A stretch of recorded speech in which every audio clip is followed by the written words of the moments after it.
အားလုံးပဲမင်္ဂလာပါခင်ဗျာလူကြီးမင်းတို့ကိုဘောလုံးပွဲစဉ်တွေဒိုတာတူပွဲစဉ်တွေနဲ့မိုဘိုင်းလက်ကျန်ပွဲစဉ်တွေအပြင်အခြားသောအားကစားနည်းပေါင်းမြောက်များစွာကိုတနေရာထဲမှာအစုံအလင်ဆော့ကစားလို့ရတဲ့ Mebet application ရဲ့အကောင့်ဖွင့်နည်းငွေသွင်းနည်းငွေထုတ်နည်းတွေကိုပြောပြပေးသွားမှာပဲဖြစ်ပါတယ်ခင်ဗျာအရင်ဦးဆုံး Mebet application တွေကိုဝင်ပေးပါခင်ဗျာအကောင့်ဖွင့်မှာဖြစ်တဲ့အတွက် registration ကိုနှိပ်ပေးပါခင်ဗျာဒီနေရာမှာ in one click ကိုရွေးပေးပါခင်ဗျာ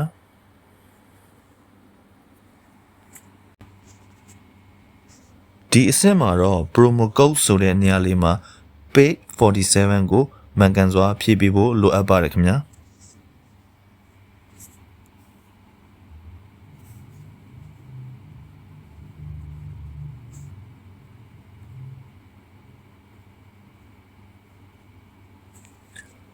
promo code page 47ကိုမှန်ကန်စွာဖြည့်ပြီးသွားရင်တော့အောက်မှာ၄တောင်းကွက်လေးကိုနှိပ်ပေးပါခင်ဗျာအမှန်ချစ်ပြသွားရင်ရပါပြီခင်ဗျာပြီးတော့ရင်တော့ register ကိုနှိပ်ပြီးတော့နောက်တစ်ဆင့်ကိုတွားပါမယ်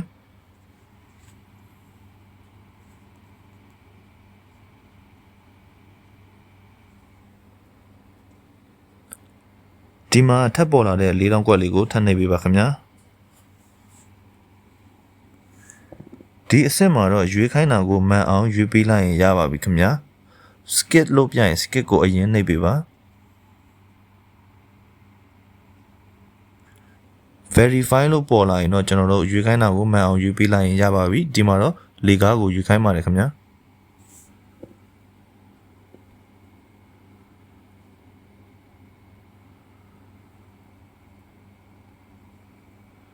ရွေးခိုင်းတာတွေအားလုံးကိုတေချာစွာရွေးပြီးရင်တော့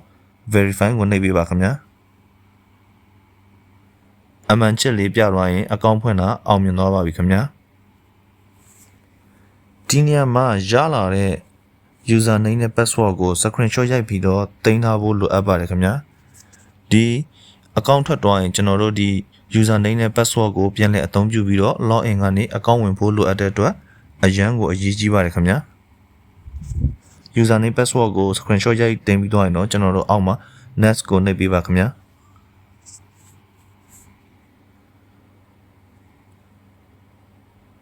အခုဆိုရင် Mebet အကောင့်ဖွင့်တာအောင်မြင်သွားပါပြီခင်ဗျာကျွန်တော်တို့ငွေသွင်းဖို့အတွက်အောက်ဆုံးမှာရှိတဲ့ menu ကိုနှိပ်ပေးပါငွေသွင်းမှာဖြစ်တဲ့အတွက်အပေါင်းလက္ခဏာနဲ့ deposit လေးကိုနှိပ်ပေးပါ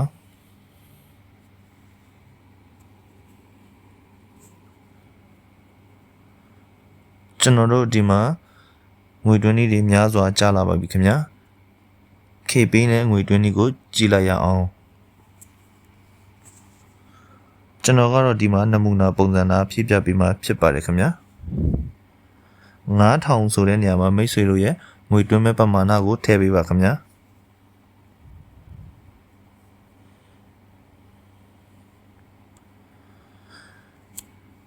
your KP account number ဆိုတဲ့နေရာမှာမိတ်ဆွေတို့ရဲ့ KP account number ကိုထည့်ပေးပါကျွန်တော်ကနမူနာပုံစံသားဖြည့်ပြတာဖြစ်ပါတယ်ဒီနေရာမှာမိတ်ဆွေတို့ရဲ့ဖုန်းနံပါတ်ကိုထည့်ပေးရမှာဖြစ်ပါတယ် your KP account name ဆိုတဲ့နေရာမှာမိတ်ဆွေတို့ရဲ့ KP account နာမည်ကိုထည့်ပေးပါ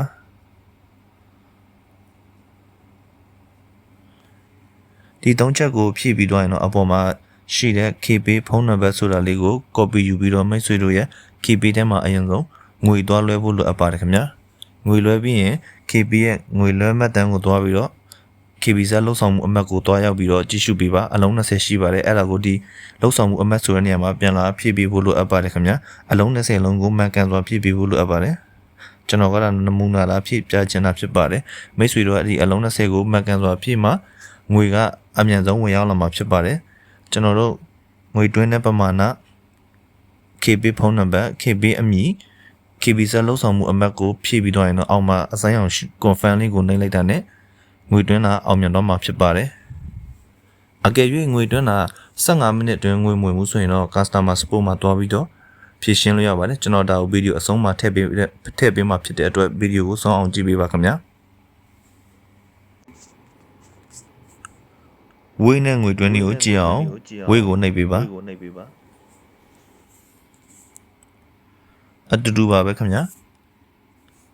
အပေါ်မှာငွေတွင်းမဲ့ပမာဏကိုထည့်ပေးပါတင်အေးဝေးဖုန်းနံပါတ်ဆိုနေမှာမိတ်ဆွေတွေရဲ့ဝေးပေးဖုန်းနံပါတ်ကိုထည့်ပေးပါ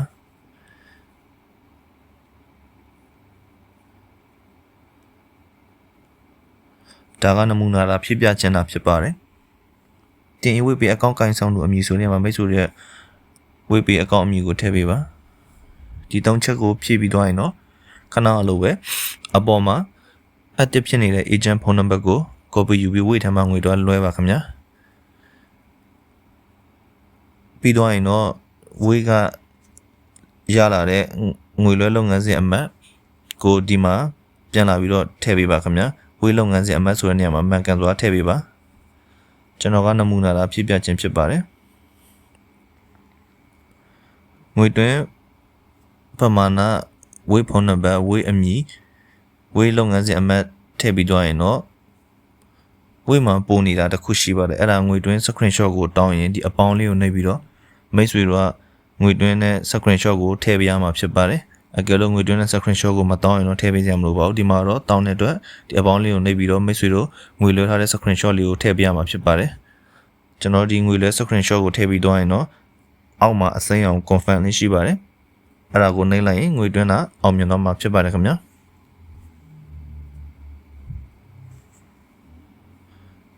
ကျွန်တော်တို့ငွေထုတ်နေကိုကြည့်အောင်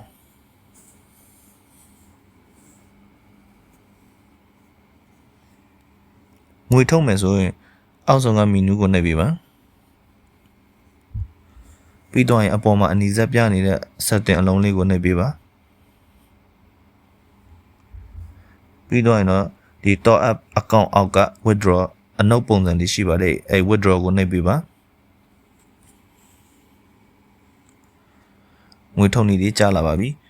ငွေထုတ်တော့မယ်ဆိုရင်တည်ထားမှာကကိုရေးအချက်လက်ပါစတဲ့ profile ကိုအပြည့်စုံဖြည့်ထားဖို့လိုအပ်ပါတယ်ခင်ဗျာကိုရေးအချက်လက်ဖြည့်နေကိုမသိဘူးဆိုရင်လည်း customer support မှာတွားရောက်ပြီးတော့တောင်းယူလို့ရပါတယ်ဒါကျွန်တော်ဗီဒီယိုအဆုံးမှာထည့်ပြီးတော့ပါမယ် KB နဲ့ငွေထုတ်ဖို့အတွက် KB ကိုယူပါအပေါ်မှာငွေထုတ်တဲ့ပမာဏကိုထည့်ပေးပါ your KB account number ဆိုနေမိတ်ဆွေရဲ့ KB ငွေထုတ်မဲ့ KB account number ကိုထည့်ပါ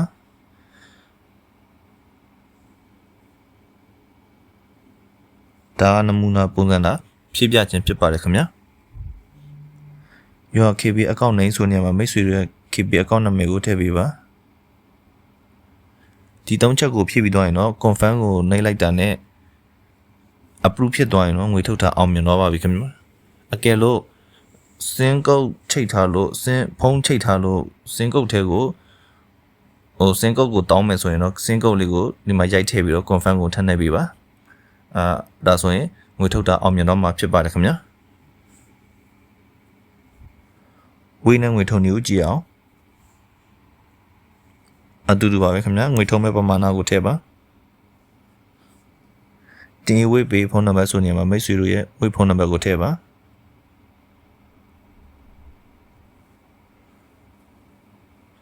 တင်ဝေးအကောင့်ကိုင်ဆောင်လို့အမည်ဆိုနေမှာမိတ်ဆွေတို့ရဲ့ဝေးအမည်ကိုထည့်ပေးပါဒီ၃ချက်ဖြည့်ပြီးတော့ရင်တော့ confirm ကိုနှိပ်လိုက်ပါ approve ဖြစ်သွားရင်တော့ငွေထုတ်တာအောင်မြင်တော့မှာပါဒါမှမဟုတ်ဖုန်းချိတ်တာလို့စင်းကုတ်တောင်းရင်တော့စင်းကုတ်ကိုထည့်ပြီးတော့ confirm ကိုထည့်နေပြီပါဒါဆိုရင်ငွေထုတ်တာအောင်မြင်တော့မှာဖြစ်ပါတယ်ငွေထုတ်ပြီးတော့နိုင်ဝက်အတွင်းငွေဝင်ဆိုရင်တော့ customer support မှာတွားပြီးတော့ဖြည့်ရှင်းလို့ရပါတယ်ခင်ဗျာ customer support တွားနေကိုကြည့်အောင်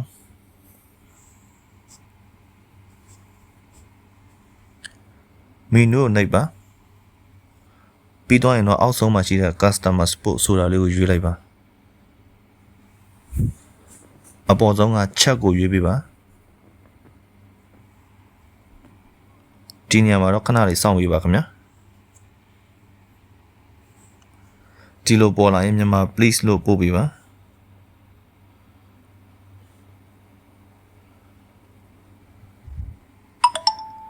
မြန်မာ please လို့ပို့ပြီးတော့ရင်အပေါ်မှာ call operator အပေါ်ဆုံးမှာနော် call operator လေးပေါ်လာပါတယ်အဲ call operator လေးကိုနှိပ်လိုက်ပါ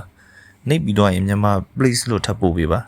အဲ့ဒါဆိုရင်မြန်မာ customer service ကလာပြီးတော့မြန်မာလိုမေးမြန်းပြီးတော့မိတ်ဆွေတွေရဲ့ပြဿနာကိုဖြေရှင်းနိုင်မှာဖြစ်ပါတယ်အကယ်လို့ငွေထုတ်လို့ငွေတွင်းလို့မဝင်ငွေမဝင်တဲ့အကြောင်းပေါ့နော်ငွေထုတ်လို့မရောက်တဲ့မြောက်တဲ့အကြောင်းဒါမှမဟုတ်ငွေထုတ်ဖို့ကိုယ့်ရဲ့အချက်လက်ဖြည့်နေတီးချင်တယ်ဆိုရင်လည်းကိုယ့်ရဲ့အချက်လက်ဖြည့်နေအကြောင်းပေါ့နော်ဒါမှမဟုတ်လောင်နေတီးချင်ဆိုလည်းလောင်နေအကြောင်းဒီမှာမြန်မာလိုမေးမြန်းဖြေရှင်းလို့ရမှာဖြစ်ပါတယ်အားလုံးကိုကျေးဇူးအထူးတင်ရှိပါတယ်ခင်ဗျာ